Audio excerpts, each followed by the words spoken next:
Friend, मैं गीता। आज start करते हैं हम अपना चैप्टर स्टेट ऑफ मैटर। ये हम स्टार्ट कर रहे हैं अपना एस्टेट पीजीटी केमिस्ट्री के लिए। जैसे कि आप सब लोगों को पता है कि हमारा सिलेबस डिफ़ाइन हो चुका है और विद इन 2 मंथ में हमारा एग्ज़ाम भी कंडक्ट हो जाएगा एस्टेट पीजीटी केमिस्ट्री। सो हम यूनिट वाइज जितनी हो सकती है उतनी यूनिट कवर करते हैं अपने। तो फर्स्ट यूनिट की मैंने वीडियोज़ अपलोड कर दी है अपने चैनल के ऊपर। First unit is basic concept of chemistry. So ये +1 को ही एनसीईआरटी को ही फॉलो करेंगे, जैसे कि एस्टेट के जितने भी एग्ज़ाम्स होते हैं तो एनसीईआरटी बेस होते हैं।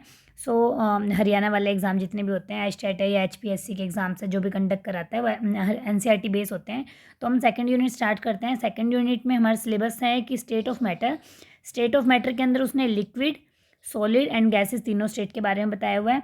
इस चैप्टर के अंदर हम गैसेस के बारे में पढ़ेंगे एंड जो सॉलिड चैप्टर है वो भी हमें इस चैप्टर को कंप्लीट करने के बाद जो भी सिलेबस में सॉलिड के रिगार्डिंग होता है हम तो होगा, तो सॉलिड और लिक्विड को हम अलग से कंप्लीट कर लेंगे। ठीक है, तो विद इन 2 और 3 डेज़ में हम ये अपनी यूनिट कंप्लीट कर लेंगे, क्योंकि हमें पता है कि हमारे पास टोटल कितनी यूनिट है, टोटल 25 यूनिट्स हैं। ठीक है, तो हमारी ओवरऑल 2 यूनिट कंप्लीट हो जाएगी। सो हम स्टार्ट करते हैं स्टेट ऑफ मैटर।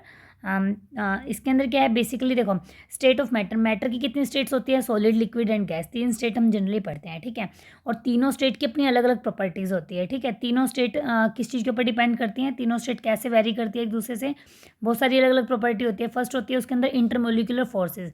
हमें पता है कि सॉलिड के अंदर इंटरमोलिकुलर फोर्सेज सबसे ज़्यादा होते हैं, लिक्विड में कम और गैसेज में उससे कम। ठीक है, तो इंटरमोलिकुलर फोर्सेज किस तरह के फोर्सेज होते हैं, तो पहले हम फोर्सेज के बारे में पढ़ लेते हैं, क्योंकि एग्ज़ाम में ना बिल्कुल बेसिक चीज़ भी आ जाती है। हम ज़्यादा एडवांस पे जाते हैं, बट हमें पता है कि जब बेसिक कॉन्सेप्ट आता है तो हम उसे भूल जाते हैं।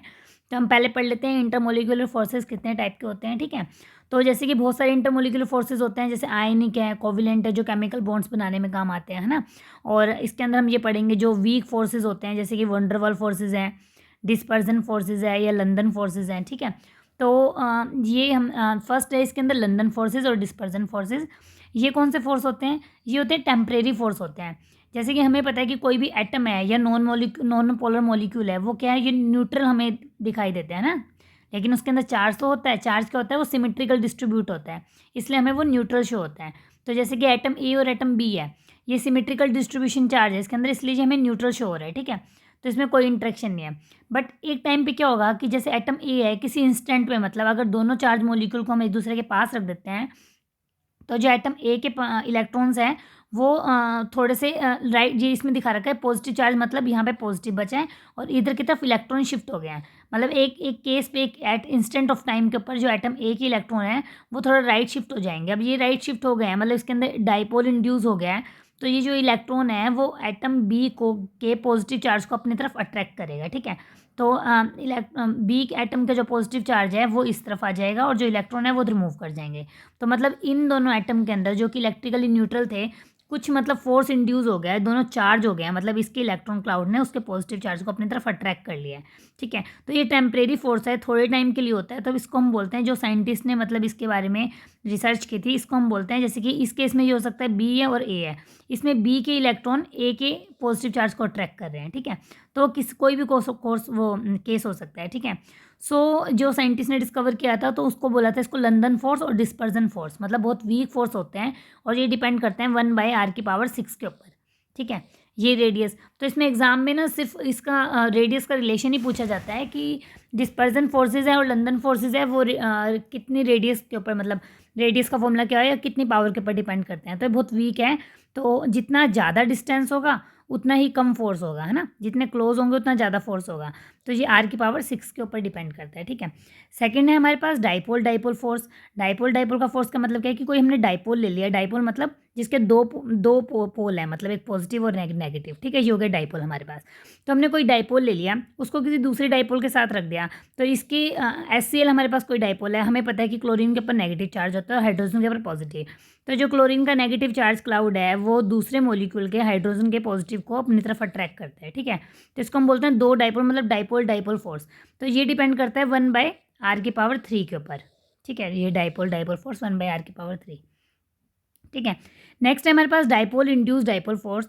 डाइपोल इंड्यूस डाइपोल फोर्स का मतलब क्या है कि हमने एक डाइपोल ले लिया है। ठीक है, मतलब कोई भी ऐसा मॉलिक्यूल ले लिया, जैसे HCl लिया था जिसके अंदर परमानेंट डाइपोल है। ठीक है, तो हमने उसको किसी नॉन पोलर मॉलिक्यूल के साथ रख दिया, नॉन पोलर मॉलिक्यूल ये है, तो ये क्या करेगा, एक टाइम के बाद ये जो इसका जो नेगेटिव चार्ज है वो इसके अंदर भी डाइपोल को इंड्यूस कर देगा, मतलब ये नेगेटिव चार्ज इसके पॉजिटिव चार्ज को अट्रैक्ट करेगा, तो इसके अंदर भी डाइपोल इंड्यूस हो गया ना, इसका पॉजिटिव यहाँ आ गया, इसका नेगेटिव यहाँ आ गया, मतलब सेपरेशन हो गया चार्ज का। तो ये क्या हो गया, डाइपोल इंड्यूस डाइपोल, मतलब एक डाइपोल ने दूसरे नॉन पोलर के अंदर डाइपोल को इंड्यूस कर दिया। तो ये डिपेंड करता है 1/r⁶ के ऊपर ही, मतलब dipole induce dipole and London forces ये दोनों सेम 1/r⁶ के ऊपर, और डाइपोल डाइपोल फोर्स 1/r⁵ के ऊपर, ठीक है। उसके बाद है हमारे पास कि जैसे कि थर्मल एनर्जी बताता है कि थर्मल एनर्जी ये कहता है कि कोई भी, मतलब थर्मल एनर्जी क्या होती है कि कोई एनर्जी जो कि हम मॉलिक्यूल्स को देते हैं, ठीक है, मतलब उस मॉलिक्यूल्स की काइनेटिक एनर्जी, ठीक है। तो इसके बेस के ऊपर भी इन तीनों को डिवाइड करते हैं कि जैसे सॉलिड है, लिक्विड है और गैस है, तो इनमें सबसे ज़्यादा थर्मल एनर्जी किसके होंगे, मतलब अगर हम किसी भी मॉलिक्यूल को हीट करेंगे तो सबसे ज़्यादा पार्टिकल किसके मूव करेंगे, गैस के मूव करेंगे।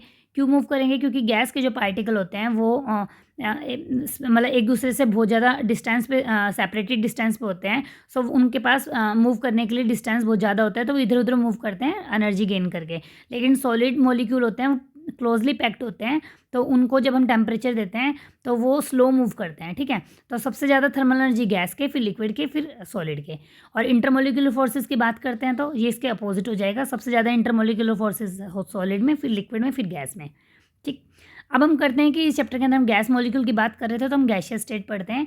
गैशियस स्टेट हम स्टार्ट करते हैं। हमें पता है कि हमारे पीरियोडिक टेबल के अंदर टोटल कितने एलिमेंट 118 एलिमेंट है, जिसमें से 11 एलिमेंट सिर्फ गैशियस के हैं, जैसे कि हाइड्रोजन, ये तो सारे नोबल गैस, तो ये 6 के 6 नोबल गैस के, फ्लोरीन क्लोरीन 7-8, ऑक्सीजन 9, नाइट्रोजन 10 और एक हाइड्रोजन, 11 एलिमेंट हमारे क्या है, गैशियस है, ठीक है। तो गैशियस का हमें पता है कि गैशियस क्या होती है, हाईली कंप्रेसिबल होती है, कि उनके पार्टिकल्स को हम कंप्रेस कर सकते हैं। जैसे कि हम अपने घर में सिलेंडर मंगवाते हैं, तो सिलेंडर के अंदर क्या होते हैं, गैशियस पार्टिकल कंप्रेस होते हैं, ठीक है। प्रेशर, वो क्या करते हैं, गैशियस पार्टिकल प्रेशर एक्सर्ट करते हैं किसी भी कंटेनर के अंदर। अगर कोई गैस पार्टिकल है तो वो इक्वली प्रेशर एक्सर्ट करेगा उसके सारी डायरेक्शन में, ठीक है। गैसेज हैव मच डेंसिटी क्या होती है, सॉलिड और लिक्विड से डेंसिटी कम होती है इसकी, ठीक है। वॉल्यूम एंड शेप क्या होता है गैस का, फिक्स नहीं होता, ठीक है। और क्या होता है ये, gas mix evenly and completely in proportion without any mechanical add. Gas क्या है, मतलब कम्प्लीटली मिक्स हो जाती है एक सेम प्रोपोर्शन में। मतलब अगर हम, जैसे कोई रूम है, रूम के अंदर अगर हम कोई गैस को, मतलब कोई परफ्यूम डिओ सेप वो करते हैं, तो पूरे रूम में स्मेल हो जाती है ना, कि वो बहुत जल्दी सेप वो डिस्ट्रीब्यूट हो जाते हैं गैस के पार्टिकल। तो ये बता रहे हैं। तो साइंटिस्ट ने गैस की स्टडी करते हुए गैसेस के ऊपर कुछ लॉज दिए थे कि गैस की जो कैरेक्टरिस्टिक्स है वो कैसे वेरी करती है, ठीक है। तो फर्स्ट था हमारा गैस लॉ के इसमें बॉयल्स लॉ, ये बहुत इंपॉर्टेंट है। अब ये इन लॉज के ऊपर क्वेश्चंस आते हैं। बॉयल्स लॉ क्या कहता था, बॉयल्स एक साइंटिस्ट का नाम था, रॉबर्ट बॉयल्स। उसने क्या किया, उसने एक एक्सपेरिमेंट किया, और उस एक्सपेरिमेंट से उसे क्या पता लगा कि जब हम किसी भी गैस की तीन पैरामीटर होता है जिससे हम गैस को डिफाइन करते हैं, प्रेशर, टेम्परेचर एंड वॉल्यूम, ठीक है। तो इन्हें वेरी करा के हम गैस की प्रॉपर्टीज़ को स्टडी करेंगे। उसने क्या देखा कि जब हम टेम्परेचर को कांस्टेंट कर रहे हैं, ठीक है, किसी भी गैस के टेम्परेचर को हम अगर हम फिक्स कर रहे हैं, ठीक है, the pressure of a fix amount, मतलब टेम्परेचर को फिक्स कर रहे हैं and number of mole same ले रहे हैं, मतलब एन की वैल्यू सेम ले रहे हैं, तो जो प्रेशर है ना वो इन्वर्सली प्रोपोर्शनल वेरी कर रहा है वॉल्यूम के। मतलब अगर टेम्परेचर फिक्स है तो प्रेशर बढ़ेगा तो वॉल्यूम कम होगा, ठीक है। जैसे कि अगर हम, ये कंटेनर है, इस कंटेनर के अंदर ये हमारी गैस है, ठीक। अगर इस गैस के ऊपर अगर हम प्रेशर अप्लाई करते हैं, टेम्परेचर सेम है, टेम्परेचर चेंज नहीं हो रहा और नंबर ऑफ मॉलिक्यूल्स भी सेम है, ठीक। तो जब हम प्रेशर बढ़ाते हैं तो क्या करते हैं, प्रेशर ऐसे ऐसे करके गैस इतनी पहुंच जाती है, तो क्या हुआ, वॉल्यूम हमारा कम हो गया ना। हाँ, तो प्रेशर बढ़ रही है तो वॉल्यूम कम हो रहा है, ठीक है। तो हमें ये पता है हमें जनरली, जैसे ये इसके साथ वेरी कर रहा है इन्वर्सली, ठीक है। तो ये साइन हटा के हम कॉन्स्टेंट का साइन लगा देंगे 1/v, तो ये इसका रिलेशन होता है। अगर हम v को उधर ले जाएंगे तो ये हो जाएगा P1 V1 is equals to constant. दो गैसेस की बात करेंगे तो ये हो जाएगा P1 V1 is equals to P2 V2। तो ये न्यूमेरिकल है, वो इस फॉर्मूले के बेस के ऊपर आते हैं। ये फॉर्मूला है, चाहे ऐसे लिख लो, V1 वहाँ ले जाओ, V2 यहाँ ले, या फिर ऐसे लिख लो, P1 बाय में P2 is equals to V2 bye में V1, ठीक है। तो बॉयल्स लॉ के according at constant temperature and number of molecules pressure is inversely proportional to volume, ठीक है। तो अगर हम ग्राफ प्लॉट करते हैं प्रेशर और वॉल्यूम का, इन्वर्सली प्रोपोर्शनल, मतलब अगर वॉल्यूम बढ़ रहा है तो प्रेशर कम हो रहा है, प्रेशर बढ़ रहा है तो वॉल्यूम कम हो रहा है। तो यहाँ पे हमारे क्या है, प्रेशर और वॉल्यूम। अगर कोई गैस है, यहाँ पे क्या हो रहा है, यहाँ ये प्रेशर क्या है, ये रहा प्रेशर, ठीक है। तो इसका प्रेशर जैसे जैसे कम हो रहा है वैसे वैसे वॉल्यूम क्या हो रहा है, ये वॉल्यूम हमारा क्या हो रहा है, इंक्रीज़ हो रहा है, ठीक है। तो इन्वर्सली प्रोपोर्शनल वैरी कर रही है। अगर हम 3 टेम्परेचर पे इसकी वो लेते हैं, एक गैस के 3 टेम्परेचर के ऊपर वैल्यू लेते हैं, एक टेम्परेचर 200, 400 और 600 केल्विन, ठीक है। तो ये हो गया हमारे पास ये। तो तो क्या है, तो हमें ये पता है कि किसकी मतलब तीनों टेम्परेचर के अगर ऊपर हम ऊपर लेते हैं T1 T2 T3, तो कौन सा टेम्परेचर ज़्यादा होगा, ठीक है। मतलब कौन सा टेम्परेचर ज़्यादा होगा, ये इसने यहाँ 600 क्यों लिखा है ये मैं तुम्हें बताती हूँ। जैसे कि प्रेशर और वॉल्यूम ले रहे हैं हम, ठीक है। तो P1 हमें पता है कि P क्या है, कांस्टेंट है, ऐसे वेरी कर रहा है कांस्टेंट, ठीक है। हमें पता है कि आइडियल गैस इक्वेशन हमारी क्या होती है, PV is equals to NRT होती है, ठीक। तो P is equals to 1/V, ये वेरी कर रहा है। NRT क्या है, कांस्टेंट है, मतलब T क्या है, कांस्टेंट है। अगर हमारा, अब ये देखो ये हो गया, इसके साथ वेरी कर रहा है, तो प्रेशर क्या है, डायरेक्टली प्रोपोर्शनल टेम्परेचर की भी है ना, कि जितना प्रेशर ज़्यादा होगा उतना ही टेम्परेचर भी ज़्यादा होगा, ठीक है। तो इसलिए इस केस में ये, इस केस में टेम्परेचर ज़्यादा होगा, प्रेशर के साथ वेरी करेगा, ठीक है। अब हम नेक्स्ट पे आते हैं, जैसे कि ये हमारा ये है P वर्सेस वॉल्यूम। तो इसमें क्या है, अभी तक हमने प्लॉट किया था P वर्सेस वॉल्यूम के, ठीक है। तो ये आया था पैराबोला, हाइपरबोला बोलते हैं इसको। लेकिन हम इसको P वर्सेस हम प्लॉट करते हैं 1/V के, यहाँ है 1/V, ठीक है। 1/V के तो डायरेक्टली प्रोपोर्शनल है, तो क्या है, स्ट्रेट लाइन ग्राफ आएगा, ठीक है। अब हमने ये स्ट्रेट लाइन ग्राफ है, ठीक है, क्योंकि P directly is equals to 1/V, ये पूरा ले लेंगे हम, तो स्ट्रेट लाइन ग्राफ आएगा। अब हम क्या करेंगे, हमें पता है कि ये टेम्परेचर T1 T2 T3, तो तीनों में से कौन सा टेम्परेचर ज़्यादा होगा, ठीक है। तो ये देखते हैं हम यहाँ पे सेम वैल्यू के ऊपर,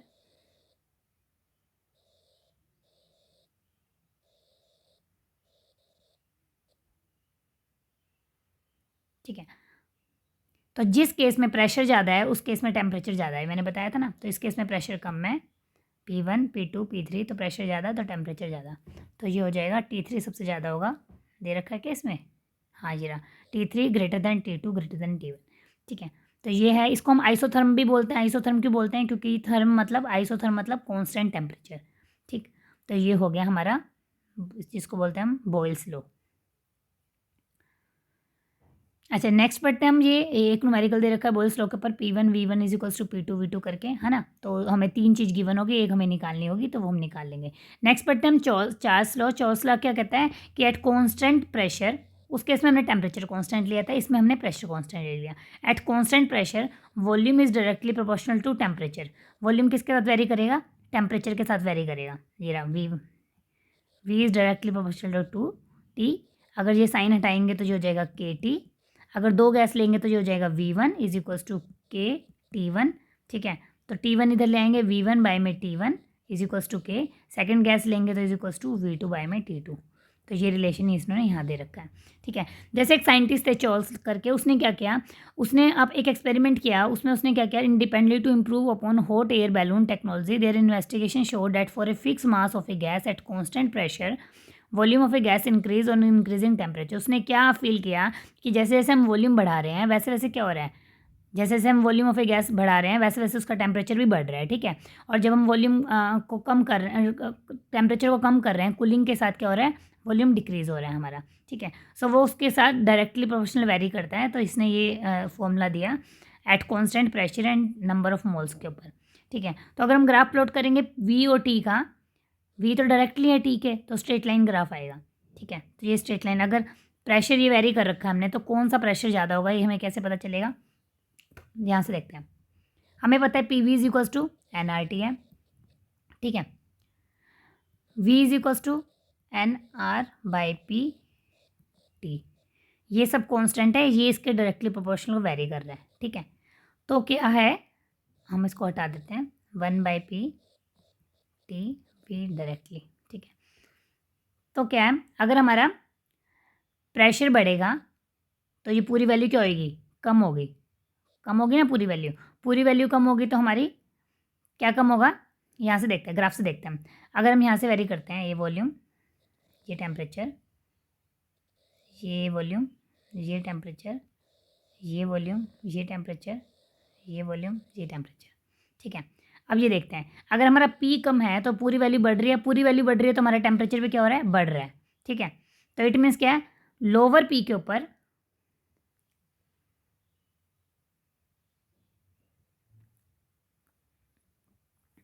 स्लोप के एक मिनट, मैं स्लोप के हिसाब से समझाती हूँ आपको। अगर v is directly proportional to हमारा 1/p, ये t है, ठीक है। तो हम क्या कर रहे हैं, अब ये देखो, अब पॉजिटिव स्लोप के लिए हमें क्या चाहिए, स्लोप कब पॉजिटिव आएगा, अगर इसका डायरेक्टली प्रोपोर्शनल ग्राफ है तो स्लोप कब ज़्यादा आएगा हमारा, जब हमारा p कम होगा, ठीक है। p कम होगा तभी तो ओवरऑल वैल्यू ज़्यादा होगी, तो p जिसमें कम उसमें स्लोप सबसे ज़्यादा। तो इन सब केस में स्लोप सबसे ज़्यादा किसमें, p1 के अंदर, है ना। p1 में स्लोप सबसे ज़्यादा है ना, स्लोप हम ऐसे मेजर करते हैं ना एंगल से, है ना। तो इसमें क्या है, इसका एंगल क्या है, ये इसका स्लोप सबसे ज़्यादा है, स्लोप सबसे ज़्यादा है तो इसकी वैल्यू सबसे कम होगी p1 की, ठीक है। देखो मैं दोबारा बता रही हूँ एक बारी, हमें पता है कि ये इसके डायरेक्टली प्रोपोर्शनल है, ये इसका कांस्टेंट है, ठीक है। लेकिन जब हम p को भी अगर वेरी कर रहे हैं अलग अलग गैस के लिए, तो हम क्या करेंगे, अगर p की वैल्यू कम है तो स्लोप की वैल्यू ज़्यादा आएगी, ठीक है। तो सबसे ज़्यादा स्लोप जिसका आएगा उसमें सब प्रेशर की वैल्यू सबसे कम होगी। तो ये इसका रिलेशन दे रखा है, ठीक है। तो इसको बोलते हैं हम आइसोबार। आइसोबार मतलब एट कांस्टेंट प्रेशर, ठीक है। ऐसे इसके ऊपर एक न्यूमेरिकल दे रखा है, ये इसके अंदर 3 वैल्यू गिवन होगी, चौथी वैल्यू निकालेंगे। हमें पता है टेम्परेचर अगर डिग्री सेल्सियस में गिवन होगा 0 डिग्री सेल्सियस, तो उसको हम केल्विन में चेंज करेंगे, कैसे, 273 ऐड करके इसमें, ठीक है। वॉल्यूम को हमेशा लीटर में पुट करेंगे, टेम्परेचर को केल्विन में पुट करेंगे, ठीक है। नेक्स्ट है हमारे पास Gay Lussac law, pressure temperature relationship. Gay Lussac law क्या कहता है, गेल-लुसैक लॉ कहता है कि एट कॉन्स्टेंट वॉल्यूम, ठीक है, देखो प्रेशर टेम्परेचर वॉल्यूम 3 कंडीशन थी। पहली में हमने टी को कांस्टेंट कर दिया, सेकंड में हमने पी को कांस्टेंट कर दिया, अब हम वी को कांस्टेंट करेंगे। At constant volume P is directly proportional to T, हमें पता है P V is equals to N R T, ठीक है। ये सब अगर कांस्टेंट हो जाएंगे तो पी किसके डायरेक्टली है, टी के, ठीक है। तो पी टी को वहाँ लेके जाएंगे तो पी बाई टी क्या हो जाएगा, ये हो जाएगा कांस्टेंट, ठीक है। इसको हम बोलते हैं आइसोकोर, कोर मतलब एट कांस्टेंट वॉल्यूम, ठीक है। जब हम ग्राफ प्लॉट करेंगे तो इसमें भी कैसे करेंगे, ठीक है। देखो मतलब ये है कि अगर हम एक के लिए प्लॉट कर रहे हैं सिर्फ इसके लिए, तो क्या हो रहा है, जैसे जैसे प्रेशर बढ़ रहा है वैसे वैसे टेम्परेचर बढ़ रहा है, मतलब इसके डायरेक्टली प्रोपोर्शनल है, ठीक है। लेकिन जब हम अलग अलग वॉल्यूम पे प्लॉट करेंगे तो सबसे ज़्यादा वॉल्यूम कौन सा होगा, तो हम ऐसे ही निकालेंगे, देखो पी बाई टी, अच्छा वी उधर चला जाएगा, है ना, वी ऐसे ही आ जाएगा यहाँ पे, ये P is equals to 1/v T, ये भी ऐसे ही होगा। जिसमें वॉल्यूम सबसे कम होगा उसका स्लोप सबसे ज़्यादा होगा, तो इसका स्लोप सबसे ज़्यादा, इसका वॉल्यूम सबसे कम, ठीक है। नेक्स्ट है हमारे पास, अगर आपको कोई भी चीज़ समझ ना आ रही हो तो प्लीज़ मुझे कमेंट बॉक्स में बता दीजिएगा, मैं दोबारा एक्सप्लेन कर दूँगी। नेक्स्ट है हमारे पास एवोगैड्रो लॉ और volume amount relationship. Avogadro law क्या कहता है, मतलब वॉल्यूम अमाउंट, मतलब वॉल्यूम किसके, अगर हम प्रेशर भी कांस्टेंट ले रहे हैं, टेम्परेचर भी कांस्टेंट ले रहे हैं, आर तो कांस्टेंट है ही, तो V is directly proportional to N, number of moles के, ठीक है। तो एन क्या है, नंबर ऑफ मोल्स, इसको हम बोलेंगे Avogadro constant. It state that equal volume of all the gases under same condition temperature pressure contain equal number of molecules. अगर किसी कंटेनर के अंदर हम सेम कंडीशन के ऊपर इक्वल वॉल्यूम डाल देंगे, ठीक है, वॉल्यूम वेरी करेगा नंबर ऑफ मोल से। कैसे कि अगर हम यहाँ पे वॉल्यूम इसका 10 ml है, इसका भी 10 ml है, इसका भी 10 ml है, ठीक है, तो इनमें सेम है। लेकिन अगर हम 20 ml कर देंगे तो इसके नंबर ऑफ मोल्स भी क्या हो जाएंगे, बढ़ जाएंगे, ठीक है। तो ये बता रहा है कि वॉल्यूम से वेरी करते हैं हमारे number of moles. Number of moles निकालने का फॉर्मूला क्या होता है, गिवन मास बाय में मॉलिक्यूलर मास, ये इसका फॉर्मूला है, ठीक है।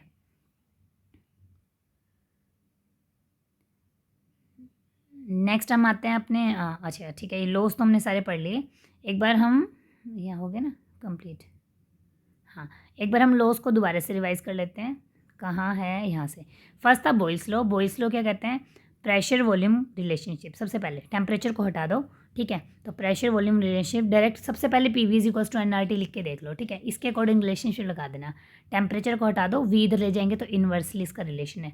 याद रखना at constant temperature and number of molecule same होने चाहिए। सेकंड है चार्ल्स लॉ। चार्ल्स लॉ क्या कहता है, at constant pressure V is directly proportional to T, ठीक है। थर्ड है हमारे पास गेलुसेक लॉ। गेलुसेक लॉ क्या कहता है, at constant volume P is directly proportional to T, ठीक है। फोर्थ है हमारे पास एवोगैड्रो लॉ। एवोगैड्रो लॉ क्या कहता है, वॉल्यूम किसके डायरेक्टली प्रोपोर्शनल है, नंबर ऑफ मॉलिक्यूल्स के।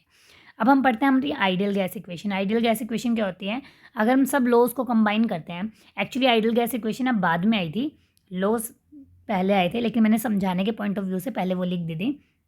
अगर हम सब लोगों को कंबाइन करते हैं, हमें पता है V is 1/p, V Charles law के according V is T, Avogadro law के वी इज़ एन, तो हम सबको कंबाइन करते हैं तो वी इज इक्वल्स टू ये हो जाएगा, ठीक है।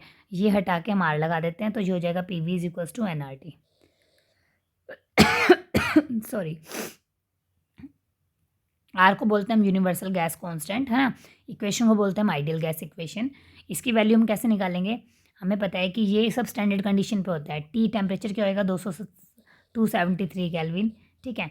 अगर हम एन नंबर ऑफ मॉलिक्यूल्स 1 लेंगे, ठीक है।